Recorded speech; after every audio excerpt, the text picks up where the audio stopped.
Welcome to Prison Wife Radio, where we play all the hits while we all wait in our car for the prison to open its gates, which is actually just really a door, and to welcome us in with open carry arms as they try to decipher which one of us is bringing in the drugs. Spoiler alert, it's the COs. I'm your host, Myra, and if you're out there listening, show some love.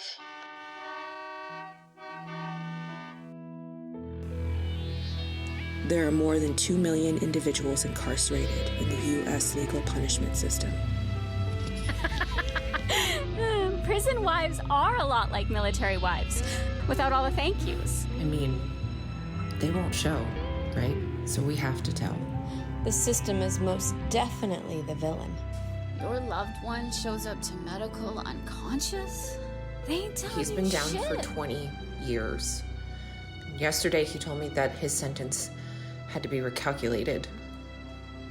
Their mistake added 2 years. There are more than 2 million individuals incarcerated in the U.S. legal punishment system. This is the story of the people who love them. Involved. 140 motherfucking days until my husband comes home because, of course, they're making him do one more stupid fucking program. The program is 60 days, so instead of my husband being able to do work release for 5 months, he will only get to do it for 3 months because they're keeping him an extra 60 days to participate in this stupid program. And you're probably thinking, what's the big deal about work release? Work release is important because he's able to earn and save money and ease into the outside world slowly. At work release, they live in a dorm environment where they're able to cook, visit, and even leave the facility for social outings up to 7 hours at a time. An incarcerated person is eligible for work release in the last 6 months of their incarceration. Now that time can be used for other things, like if you get hit with a jalapeno infraction, 30 eligible days gone, or if your prison needs bodies because they were awarded grant money for some quote-unquote evidence-based therapeutic community bullshit program designed to make the governor, who really, really wants to be president, look good and like he gives a shit about incarcerated people and their loved ones.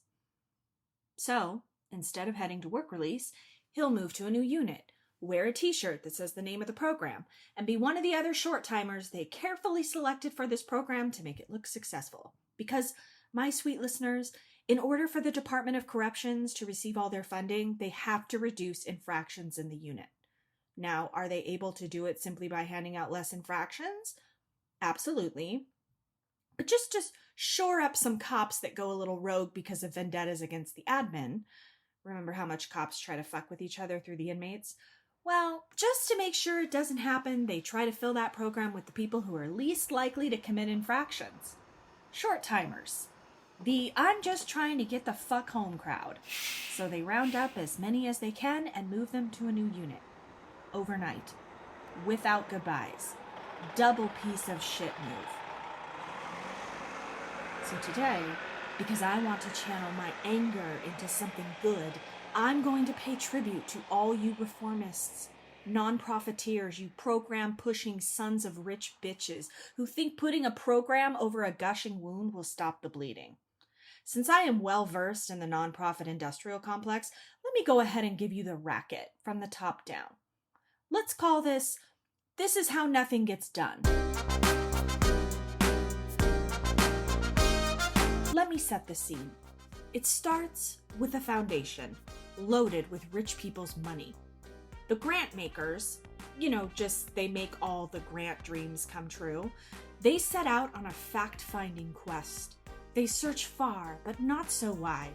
They convene a committee. They convene a work group. They convene a task force. They convene a subcommittee.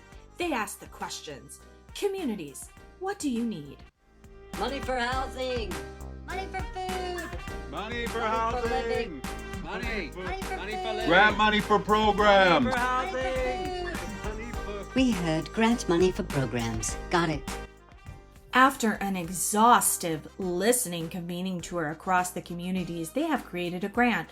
Please note sarcasm. The only exhausted people are the community members who really tried to help them come up with a great grant. A couple of serious points I need to make here.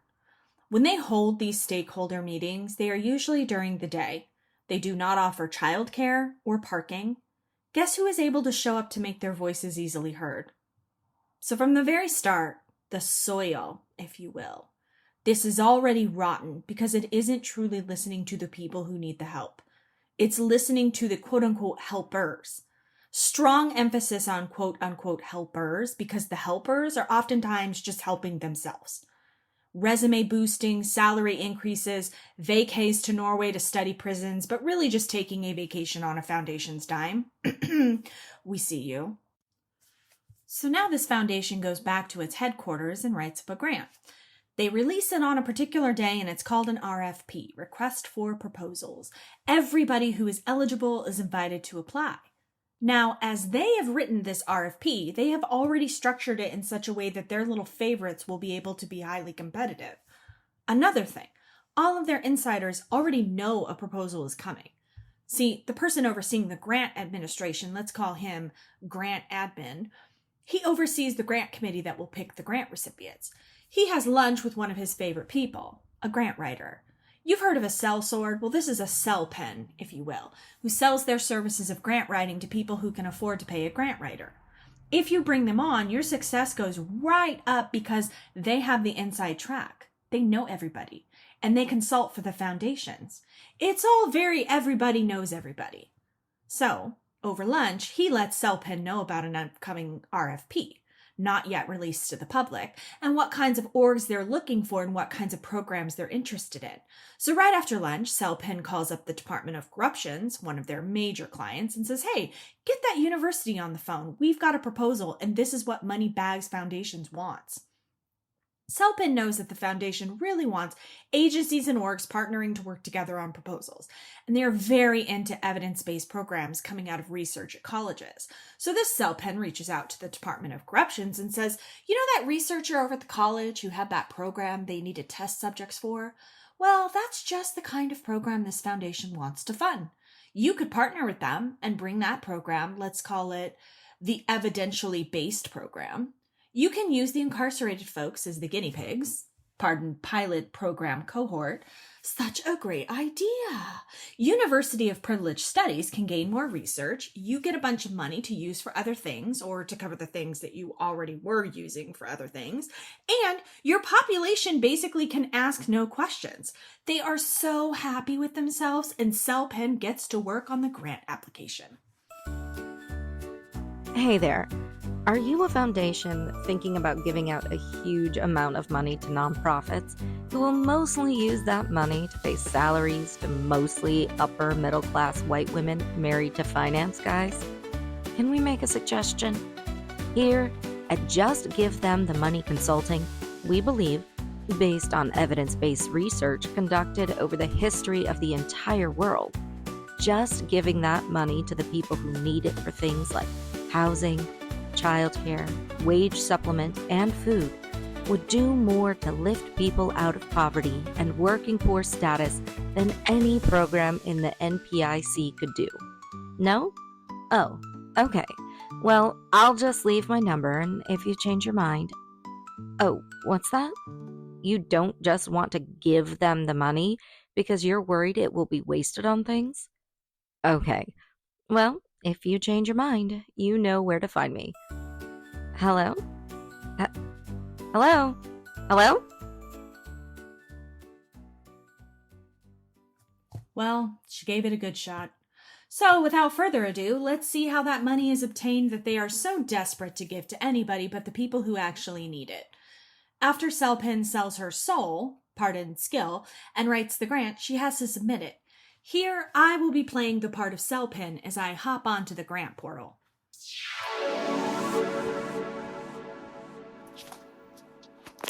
You are now entering the grant portal. All requests for proposals are posted publicly.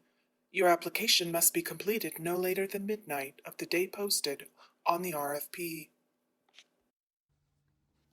Name of organization or organizations requesting funding. Note, 1 application per organization. Please list your organization followed by any organization you are partnering with. Department of Corrections partnering with University of Privilege Studies. Name of project. The Evidentially Based Program. Please explain the project in 500 words or less. The Department of Corrections is a diverse agency partnering with top researchers from the University of Privilege Studies to implement the pilot program Evidentially Based in Their Way Heights Prison. The program is designed to change thinking and behavior of an incarcerated population. Formerly incarcerated. Excuse me, who are you and why are you jumping into my imagined scene? I'm the grad student that I just designed the program this grant is about, and I just want to let you know I implemented it in a small setting, and it's designed for formerly incarcerated people. Well, we're a prison and we have incarcerated people. Yeah, I told CellPen that, and she said we should just tweak it a bit to fit the guidelines. Perfect. We can retrofit the program. As the Department of Corrections was saying, this is a program designed for incarcerated people. It is designed to give them lessons on behavior and give incentives for good behavior. A small test run was done on incarcerated individuals. Formerly. But they were incarcerated at one point, correct? Let me just finish this app and get this money. Grant admin knows us and wants us to have this money. We're fine. They saved the scrutiny for the grassroots folks who want to give people money all the time. Please discuss methods of research and evidence-based programs. Research methods, sleight of hand, cherry-picking data. How much money are you seeking? $2 million to start. List 2 desired outcomes of the program and how you will measure if you've been successful. Reduction in negative behavior measured by a reduction in infractions. Positive association with the program measured by a participant survey. Your progress has been saved. You may return to your application at another time. So they'll ask for things like letters of recommendation, budgets, etc., but you get the grift. So they apply for the grant, they get the grant, and now they need to spend the money. The problem is they can't find enough people to fill the program. They already moved people across the state for another program, and it made a lot of families mad. So they have to be more creative with how they fill this program with bodies. And they want to achieve their outcomes because if they do, they know there is more money from this foundation down the line. Now, over on the other side of town, Just Give Them the Money Consulting helped a grassroots organization with an application. Let's listen in on her committee interview. Hello, yes, Miss, you were from the Just Give Them the Money Consulting. Thank you for meeting with the grant committee today. You provide an application on behalf of the organization. We will give them the money. Your program's quite different than most applications we see, so we wanted to ask you a few questions. First, can you please explain very simply what this program is? Absolutely. We have found in our work that money is the biggest barrier to staying out of prison once you get out. In simple terms, those who are provided for or have the means to secure meaningful employment and are supported while they do that, they're better overall as they acclimate to society. Our program gives our participants a basic income to cover housing, food, entertainment, health, car, etc., while they adjust to society. Yes, but here's where we don't understand the program. What are they doing while you're giving them the money? They are doing what they need to do to feel supported and comfortable. For example, one of our participants enrolled in community college taking a trade program to get his AA in heating and AC. He will learn a trade and be able to slowly build towards having a career. He would be able to take classes and not have to worry about how he was paying for rent, car insurance, health insurance, etc. Another one of our participants, due to noise sensitivities, cannot live inside the confines of a loud city. He has not been able to find a place in a rural area that accepts a housing voucher. We pay for his rent in a trailer that is on 5 acres. He manages the land and works odd jobs when he can. We are in the process of filing him for disability as the trauma of his incarceration has probably made it so that long term he may not be able to have a job where he reports to a person in an authoritative manner. Is this an evidence-based program? I mean, have you partnered with any researchers? I want to start off with a fun fact. We here are all familiar with DARE. Did you know that there's not a shred of evidence in the program? And yet, it's still funded to this day. But to speak about evidence to support our program, which relies on giving our participants money so that they may live their lives in stress-free environments with little worry that each setback, flat tire, cavity filling, power outage, spoiling food in the fridge, that any kind of unexpected expense throws them into a crisis mode.